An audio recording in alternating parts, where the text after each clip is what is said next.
Siapkan Alkitab kita. Kita membuka dari dari kitab Kejadian ya. Dari kitab Kejadian. Ya, mari kita lihat kitab Kejadian pasal yang ke-13. Coba kita perhatikan Kejadian pasal yang ke-13. Ya.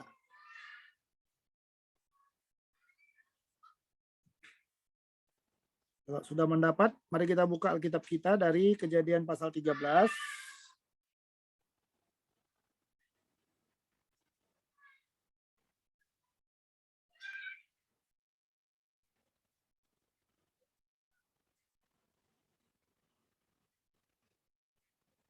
Ya. Kita buka Kejadian pasal 13. Kita lihat ayat 1, ya ayat 1 sampai dengan ayat yang ke-18. Tapi kita baca dari ayat 1 sampai 5 saja ya, karena ayatnya cukup panjang. Nanti kita baca lagi ayat-ayat berikutnya. Maka pergilah Abraham dari Mesir ke tanah Negeb dengan istrinya dan segala kepunyaannya, dan Lot pun bersama-sama dengan dia. Adapun Abraham sangat kaya, banyak ternak, perak, dan emasnya. Ia berjalan dari tempat persinggahan ke tempat persinggahan, dari tanah Negeb sampai dekat Betel, di mana kemahnya mula-mula berdiri di antara Betel dan Ai, ke tempat mesbah yang dibuatnya dahulu di sana. Disitulah Abraham memanggil nama Tuhan.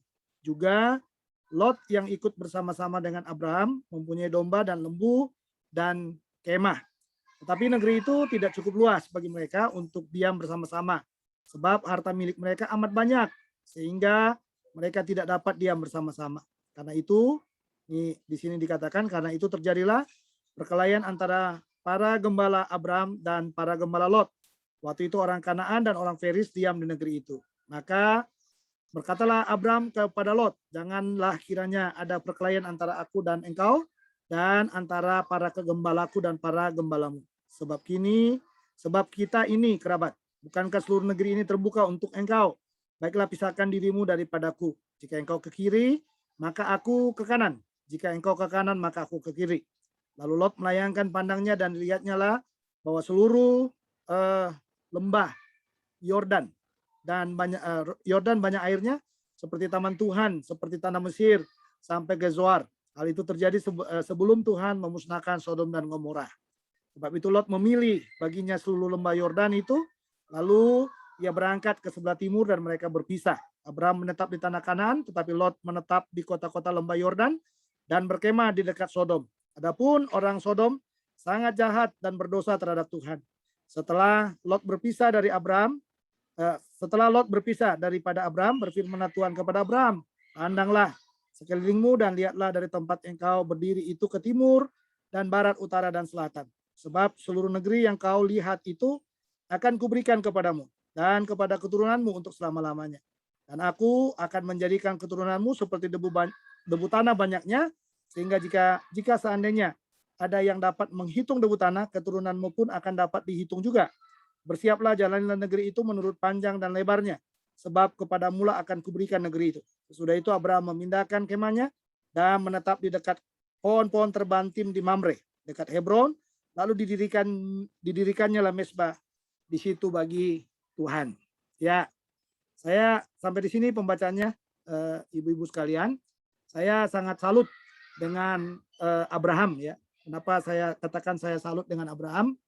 Karena kalau saudara dengan jeli melihat ya beberapa ayat-ayat penting, saudara perhatikan itu. Misalnya saudara lihat di dalam Kejadian, nanti baca di rumah ya, 12 ya. Perhatikan ayat 8 dan ayat 9. Ya, di sini dia katakan ada mesbah. Ada mesbah di situ. Dia membuat mesbah bagi Tuhan. Lalu nanti kalau ibu-ibu lagi lihat di dalam Kejadian pasal yang ke-12, mulai dari ayat 10 sampai ayat 17. Ya, sampai ayat 17. Kalau ibu-ibu lihat di sana, dia dikatakan terjadi kelaparan. Ya, ada kelaparan. Oke. Setelah terjadi kelaparan, dia lari ke Mesir. Setelah dia lari ke Mesir, dia duniawi. Di sini hidupnya duniawi sekali. Nah, duniawinya bagaimana? Dia perlu harta. Dia perlu rasa aman. ya kan? Dia perlu rasa aman. Dia perlu rasa yang yang saya katakan rasa yang istilahnya itu dia tidak lagi lapar. Tidak lagi lapar. Nah, cara untuk mendapatkan ini semuanya ternyata di sini dia dalam tanda petik saya katakan dia jual istrinya. Ya, jual istri. Jual istri dengan apa? Dengan mengubah status. Dirubah statusnya. Ya, status istri jadi apa? Jadi adik. Setelah dirubah kira-kira jadi susah nggak? Nggak susah, aman secara manusiawi aman. Oke ya, secara manusiawi aman. Setelah aman secara manusiawi, apakah yang terjadi saudara? Dia ternyata kaya. Tetapi persoalannya istrinya diambil oleh Firaun jadi istri. Firaun menjadikan istrinya apa? Menjadi istrinya. Kira-kira bagaimana? Secara daging mungkin dia akan meneruskan itu. Mungkin dia tidak akan peduli dengan apapun yang terjadi.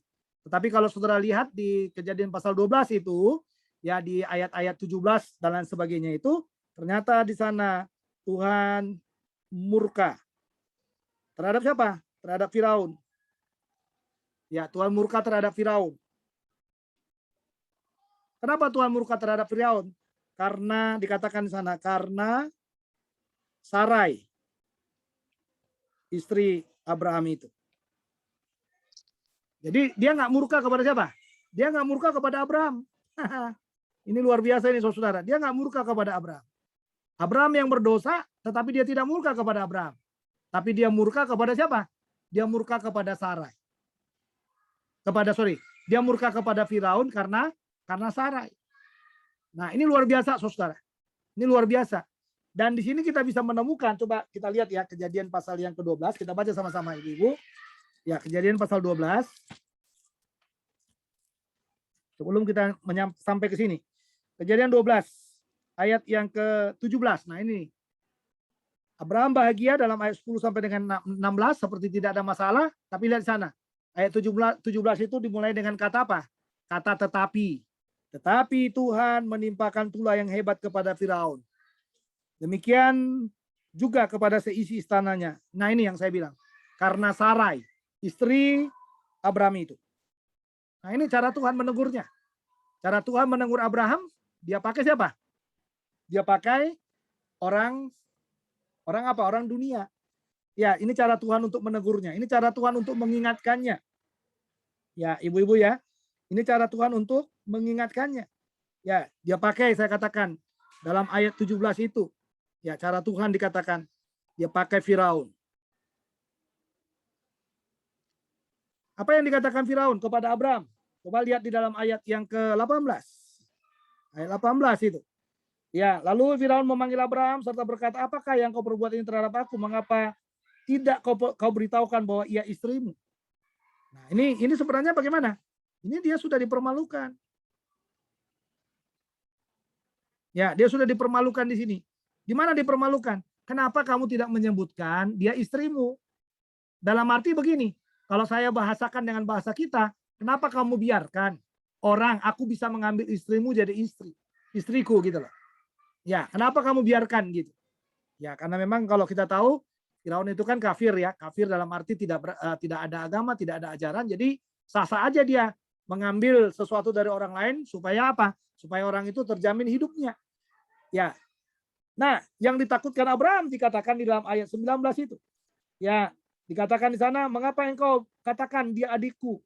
Sehingga aku mengambilnya menjadi istriku. Sekarang inilah istrimu, ambillah dan pergilah." Lalu Firaun memerintahkan beberapa orang untuk mengantarkan Abraham pergi bersama-sama dengan istrinya dan kepunyaannya. Ya, jadi dipermalukan yang berikutnya apa? Diusir. Ya, diusir dari mana? Dari Mesir. Tapi luar biasanya diusir juga. Ini ngusir konglomerat. Ya, ngusir konglomerat. Kenapa saya bilang ibu-ibu dia ngusir konglomerat? Lalu Firaun memerintahkan beberapa orang untuk mengantarkan Abraham pergi bersama-sama dengan istrinya dan segala kepunyaannya. Nah, ini kata kuncinya. Nah, itu sebabnya kalau saudara melihat di dalam ayat yang Ayat yang ke-6, pasal 13 ya. Coba lihat itu, pasal 13 ayat yang ke-6. Kita lihat di sana saudara, tetapi negeri itu tidak cukup luas bagi mereka untuk diam bersama-sama, sebab harta milik mereka amat banyak, sehingga mereka tidak dapat diam bersama-sama. Jadi di sini kita lihat, ini mereka kaya raya. Baik siapa? Baik Lot maupun Abraham, dua-duanya kaya. Karena dua-duanya baru dari mana? Baru dari Mesir. Kaya itu. Hebat kekayaannya ibu-ibu. Luar biasa ya. Kalau kita melihat ini kekayaan yang luar biasa. Tapi ada satu misteri yang harus kita ingat di sini. Antara Kejadian pasal 12 ayat yang ke-20 itu sampai kepada Kejadian pasal yang ke-13. Ya, pasal 13 ayat yang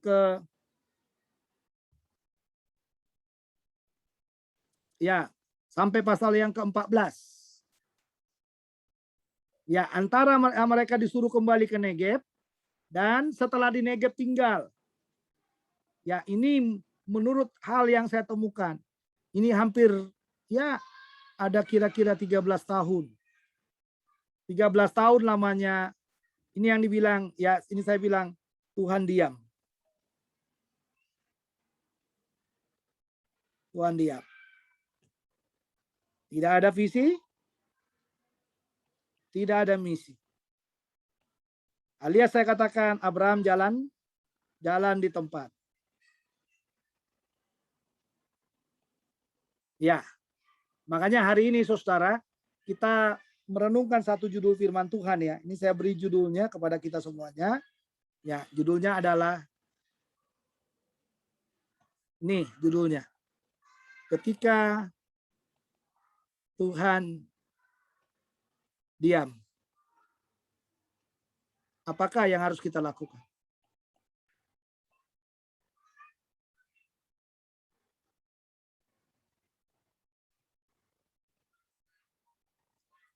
Nah, ini pertanyaan yang penting buat kita. Ketika Tuhan diam, apakah yang harus kita lakukan? Ya, ini tadi dari Kejadian pasal yang ke-13 ayat 1 sampai 18 itu. Ketika Tuhan diam, apakah yang harus kita lakukan? Ya, jadi seperti kalau Tuhan itu diam ya, ciri Tuhan diam itu gimana saudara? Dua, kita tidak apa? Kita tidak mendengar suaranya lagi. Ya, ini tidak mendengar ya. Tidak mendengar suaranya. Lalu apa lagi? Tidak mendengar perintahnya. Bukan hanya suaranya, perintahnya.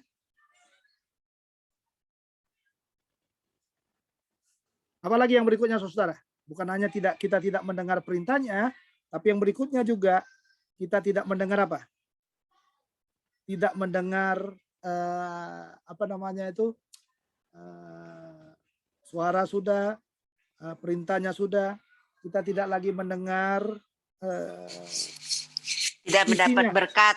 Ya, tidak mendapat berkat ya, tidak mendapat berkat. Oke, tidak mendapat berkat. Oke, kalau diam lagi apa lagi itu? Ya, kita kering. Ini kering. Kering. Jadi alias jadi apa? Jadi Kristen yang jalan di tempat. Ya, Kristen yang hanya bisa masih makan, masih minum. Tapi apa? Tapi tidak apa? Tidak ada kenikmatan dengan Tuhan. Wah, ini kalau sampai terjadi sama kita seperti ini hal-hal yang perlu kita perbaiki dengan Tuhan. Jadi ketika Tuhan diam, apakah yang harus kita lakukan kepadanya? Kepada Tuhan. Ya, apa yang harus kita lakukan kalau Tuhan udah diam itu bagaimana? Ya, karena ini udah pasti terjadi. Kita nggak dengar suaranya, nggak dengar perintahnya, berkatnya tidak diarahkan kepada kita.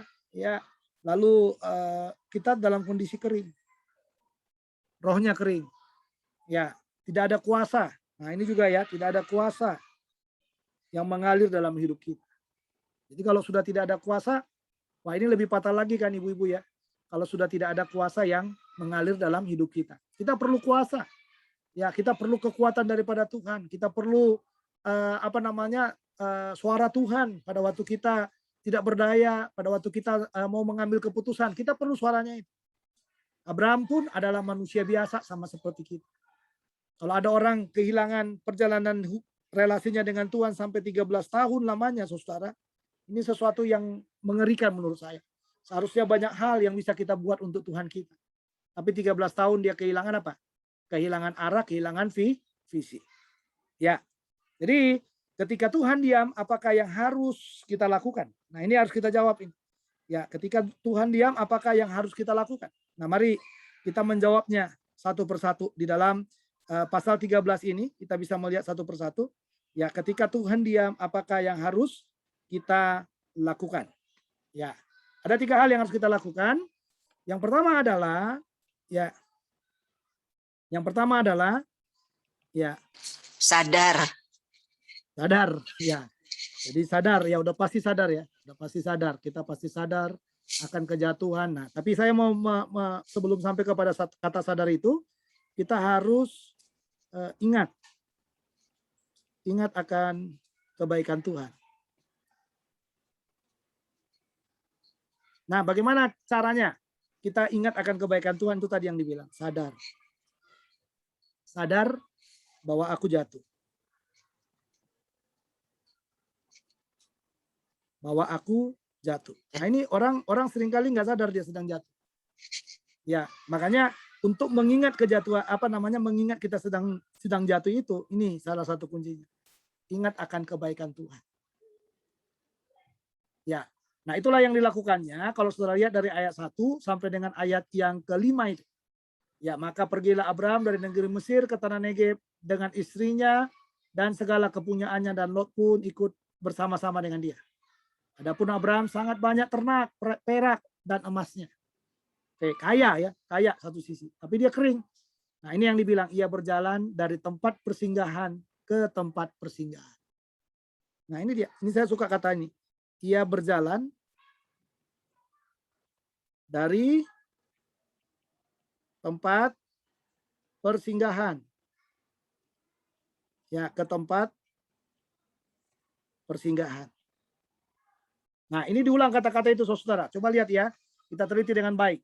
Yang dikatakan di dalam ayat yang ke-3, ya, sampai dekat Betel, di mana kemahnya mula-mula berdiri antara Betel dan Ai. Coba lihat di sana, di dalam pasal 12. Perhatikan, pasal 12, ayat yang ke-8. Kemudian ia pindah dari situ ke pegunungan di sebelah timur Betel. Ia memasang kemahnya dengan Betel di sebelah barat dan Ai di sebelah timur. Lalu mendirikan di situ mesbah bagi Tuhan dan memanggil nama Tuhan.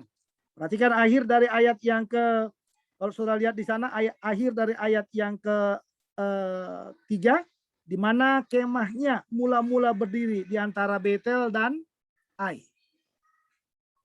Saudara-saudara, saya mau katakan ke saudara, di dalam ayat 4 lagi dikatakan, ke tempat mesbah yang dibuatnya dahulu di sana. Disitulah Abraham memanggil nama Tuhan. Ya, memanggil nama Tuhan.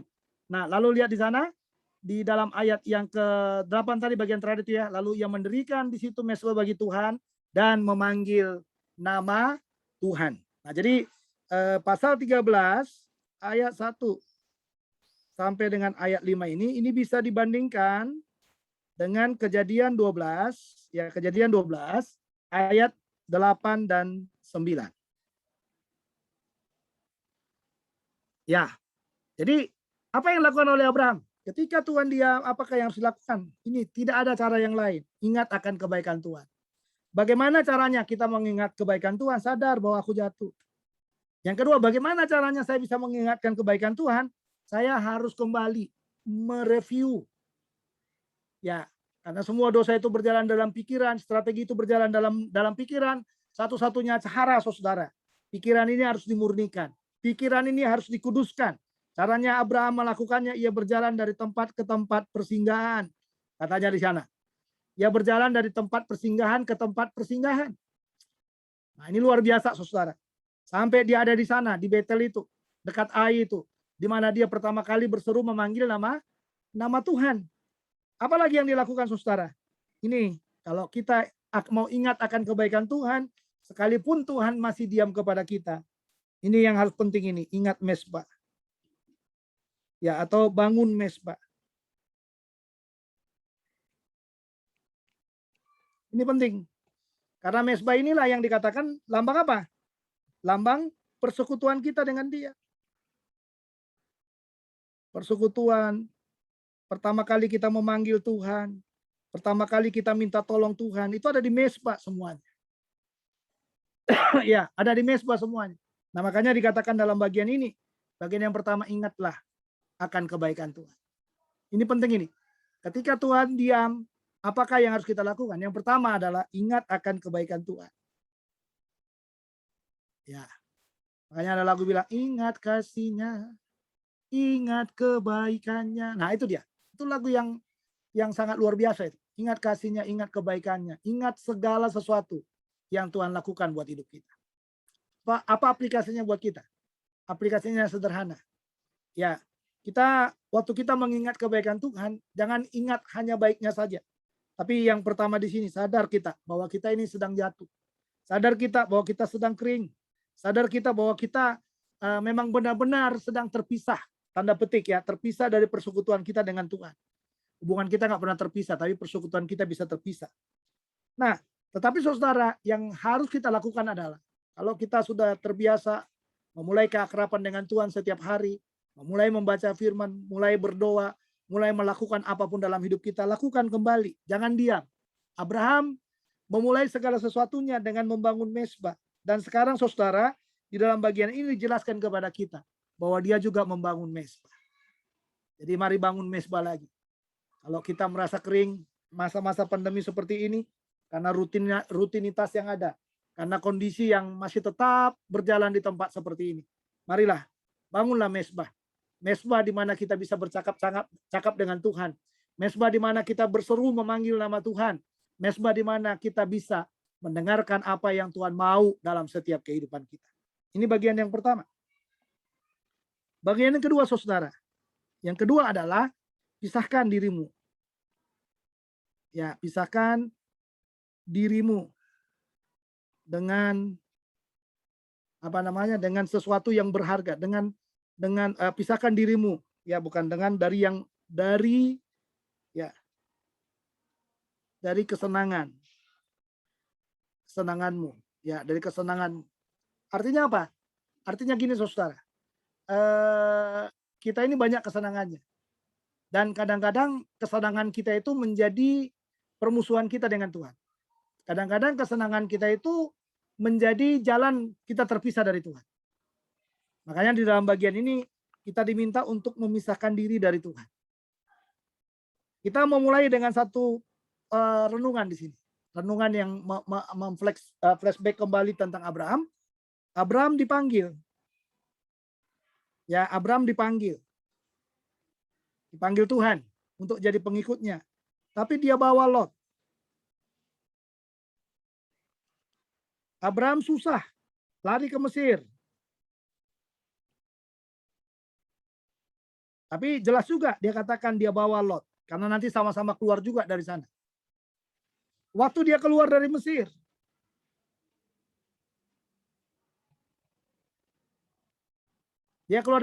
sama dia bawa Lot juga. Lot. Jadi bisa disimpulkan di mana Abraham ada, di situ Lot ada. Lihatlah, caranya Tuhan unik. Karena Tuhan tahu dia sudah mulai dengan mesbah di bagian yang pertama tadi. Caranya Tuhan unik untuk mengembalikan Abraham kepada visi misinya Tuhan. Ya, caranya satu-satunya adalah, ya, ini hamba dari Abraham itu dia buat apa? Bertengkar. Tuhan buat bertengkar. Tuhan izinkan mereka bertengkar. Kita harus tahu bahwa di balik pertengkaran ini ada Tuhan yang mendesain semuanya di situ. Nah, pada waktu ini dibuat bertengkar, apa yang Tuhan lakukan, saudara? Disinilah dalam waktu ini bertengkar, matanya Abraham terbuka. Sehingga pada waktu dia terbuka, dia menganggap bahwa Lot harus terpisah dengan dia. Tetapi waktu Lot pun mau terpisah dengan dia masih berbesar hati memberi kesempatan kepada Lot. Kalau kamu ke kiri, aku ke kanan. Kalau kamu ke kanan, aku ke kiri. Jelas ya, ibu-ibu ya? Jelas di sini. Tetapi lihat di dalam bagian ini. Ya, Lot itu adalah orang yang sangat fasih dalam ilmu apa? Dalam ilmu dagang. Sehingga waktu dia melihat Sodom dan Gomora, apa yang terjadi saudara? Dia memilih tempat ini. Ini dipilih sama dia. Kenapa dia pilih? Karena dikatakan di dalam ayat itu tadi, ayat yang ke ayat berapa ini? Ayat yang ke-10, lalu Lot melayangkan pandangnya dan dilihatnya bahwa seluruh lembah Yordan banyak airnya, seperti taman tua Tuhan. Tuh, banyak air. Lalu dikatakan seperti taman Tuhan. Ya, seperti taman Tuhan. Seperti tanah Mesir, diulang lagi saudara. Mereka pernah di Mesir. Seperti tanah Mesir katanya gitu. Ya, seperti tanah Mesir, seperti taman Tuhan, seperti tanah Mesir. Sampai ke Soar. Hal itu terjadi sebelum Tuhan memusnahkan Sodom dan Gomora. Lihat di sana. Ayat 11. Sebab itu Lot memilih baginya seluruh lembah Yordan itu lalu berangkat ke sebelah timur. Dan mereka berpisah. Ini kata kuncinya, berpisah. Makanya saya bilang tadi, kalau kita mau kalau Tuhan diam kepada kita, pisahkan dirimu dari hal-hal yang paling berharga dalam hidup. Karena yang paling berharga itu kadang-kadang menjadi penghalang bagi kita untuk dipakai Tuhan secara luar biasa. Karena Abraham dengan Lot tidak bermusuhan, mereka hanya berpisah saja. Lot dibiarkan memulai hidup yang baru. Bahkan dia membiarkan Lot untuk apa? Memilih tempat yang paling subur dari semuanya. Luar biasa kan saudara? Harusnya dia sebagai paman, dia seharusnya memilih yang subur, tapi dia tidak pilih yang subur. Ya, karena apa saudara? Dia nggak mau keponakannya itu kecewa. Makanya dengan dewasa dia berkata kepada ponakannya, udah pilih, kalau kamu ke kanan aku ke kiri, kalau kamu ke kiri aku ke kanan. Jelas ya?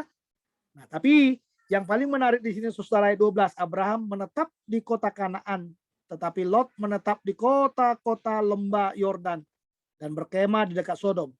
Adapun orang Sodom, nah ini nih yang nggak dilihat oleh siapa? Oleh Lot. Ya, karena dikatakan dalam ayat 13, adapun orang Sodom sangat jahat dan berdosa terhadap Tuhan. Dan sekarang Lot ada di tempat apa? Di tempat basah, tapi di situ ada dosa. Sekarang dikatakan di dalam bagian ini, Abraham ada di tempat yang kelihatannya kering. Tapi Tuhan ada di sana. Nah, ini yang luar biasanya saudara. Dalam hidup ini seharusnya kita tidak mengejar yang namanya kata basah. Kita tidak mengejar sekedar berkat daripada Tuhan. Tapi kita mengejar yang namanya apa? Hadirat Tuhan. Karena apa gunanya kita punya segalanya kalau Tuhan tak beserta kita? Itu sesuatu yang menyakitkan. Dan itu yang sedang dialami oleh Abraham pada waktu dia hanya bersama dengan Lot. Semuanya penuh kelimpahan. Tetapi dia kehilangan Tuhan dalam hidup. Yang paling berharga, harta yang paling berharga dalam hidup kita adalah Tuhan yang mengasihi kita. Makanya belajarlah dalam hidup ini saudara. Memisahkan diri kita dari hal-hal yang menurut kita nikmat. Senang. Bahagia versi kita ya. Ini versi kita bahagia. Karena bahagia versi kita dengan bahagia versinya Tuhan ada perbedaan. Ya, jadi kita harus bahagia dalam versinya Tuhan dalam hidup kita. Ketika Tuhan diam kepada kita, apa yang harus kita lakukan? Ya, ternyata bukan hanya sekedar kita mengingat kebaikan Tuhan atau memisahkan diri kita dari dari sesuatu yang menyenangkan hati kita. Tapi perlu bagian yang ketiga, saudara. Ya, perlu bagian ketiga di sini. Bagian yang ketiga itu adalah kita perlu sabar dalam proses Tuhan. Proses Tuhan. Nah, lihat di dalam ayat 14. Setelah Lot berpisah daripada Abraham. Nah, ini baru ada muncul di sana. Setelah berpisah. Inilah kesabarannya. Kesabarannya Abraham itu. Setelah berpisah. Baru di sini katakan. Berpisah dengan Lot ya. Tuhan berfirman. Ini dia. Sebelum berpisah, Tuhan nggak berfirman. Tuhan diam saja. Setelah berpisah dikatakan Tuhan berfirman. Maka dikatakan berfirmanlah Tuhan kepada Abraham, pandanglah sekelilingmu dan lihatlah dari tempat engkau berdiri ke timur, barat, utara dan selatan. Sebab seluruh negeri yang kau lihat itu akan kuberikan kepadamu dan kepada keturunan. Jadi Tuhan berfirman. Lalu apa lagi? Tuhan beri apa? Visi. Setelah berpisah, bukan hanya Tuhan beri visi, tetapi yang berikutnya saudara, dikatakan di dalam bagian itu. Ya, Tuhan beri visi, lalu Tuhan beri janji.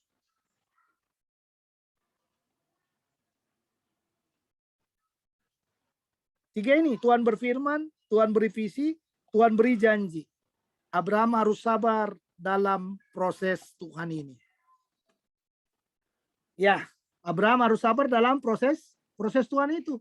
Ya, karena saya katakan kepada saudara, 1000 kali Tuhan berfirman, 1000 kali Tuhan beri janji, 1000 kali Tuhan beri visi. Yang Tuhan tuntut dari dia untuk tiga ini adalah satu kata saja, taat. Ini yang Tuhan tuntut dari dia, taat kepada Tuhan. Bukan hanya taat, dia harus belajar mengasihi Tuhan.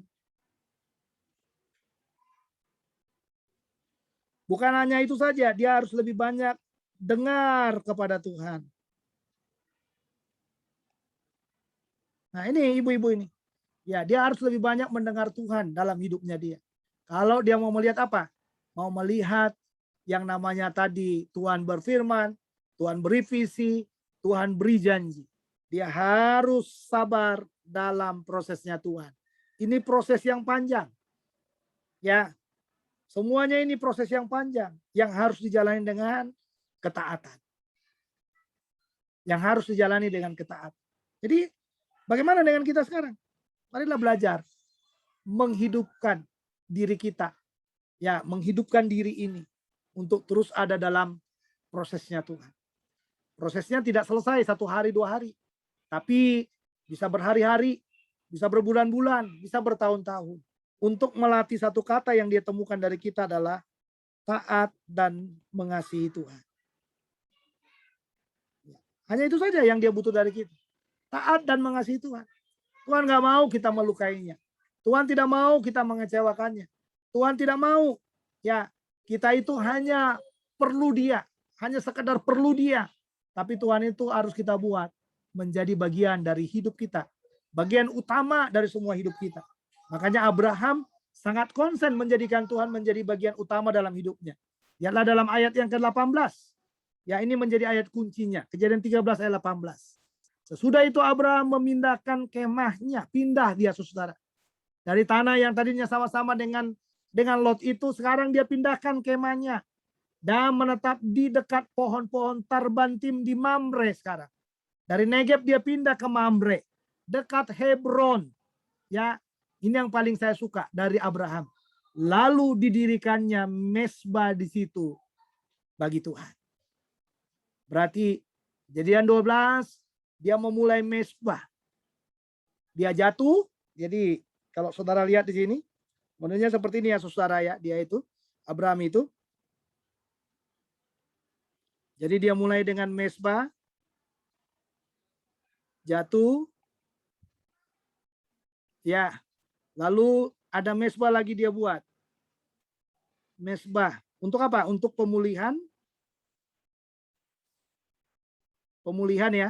Lalu dia buat lagi mezbah. Mezbah yang terakhir yang dia buat adalah mesbah untuk apa? Untuk dia bisa apa? Bersabar. Ya, bersabar dalam proses Tuhan. Nah, ini mesbah juga di sini. Tapi mesbah yang di sini ini kaitannya dengan yang namanya bersabar itu. Dia bersabar dalam proses Tuhan. Bersabar sampai Tuhan memakainya secara luar biasa. Nah, apa aplikasinya bagi hidup kita? Ya, apa aplikasinya? Ya, aplikasi yang pertama adalah kita harus terbuka dengan apa? Dengan kekeringan kita. Kekeringan, kejatuhan, ya semuanya itu kita harus terbuka dengan kekeringan kita. Yang kedua, kita harus berani. Ya, berani meninggalkan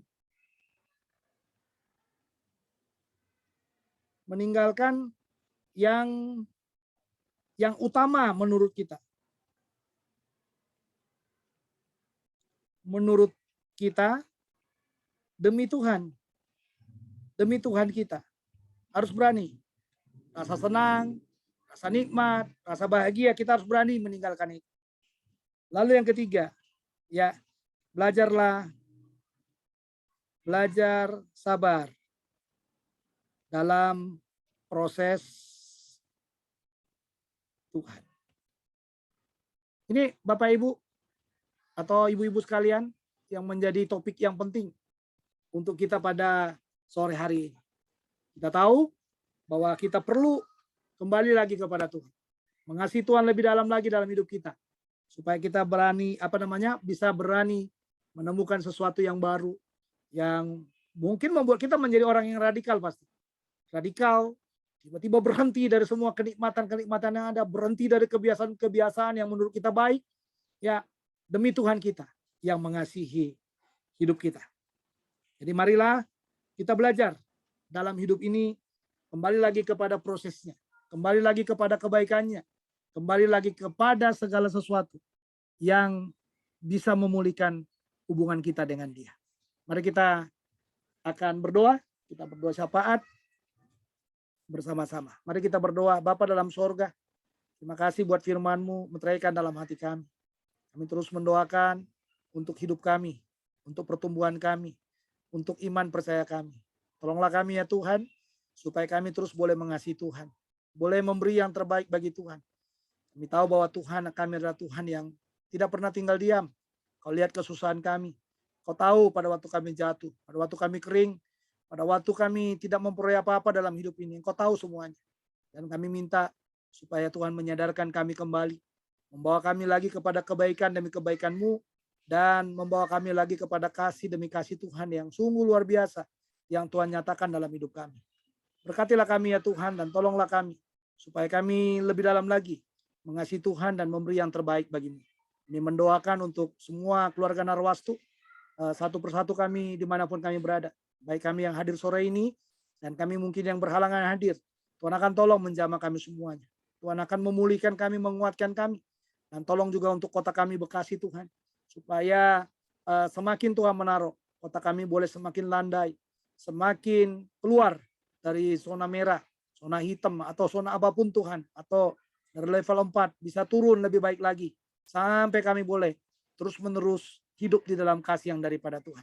Kami tahu kami ada dalam budaya yang baru, biarlah Tuhan akan tolong kebiasaan-kebiasaan yang ada, supaya menjadi kebiasaan yang terus memberkati hati Tuhan, dan kami boleh mengasihi Tuhan. Kami mendoakan juga ya Bapa, buat semua saudara-saudara kami keluarga Narwastu. Jauhkanlah mereka dari kata terpapar, jauhkan mereka dari virus, jauhkan mereka dari hal-hal yang tidak menyenangkan hati Tuhan, dan biarlah mereka senantiasa boleh mempermuliakan nama-Mu. Kami mendoakan juga ya Bapa, buat segala keluarga kami, anak-anak kami, terima kasih. Buat adik juga yang sudah boleh menyelesaikan studinya, terima kasih kebaikan-Mu.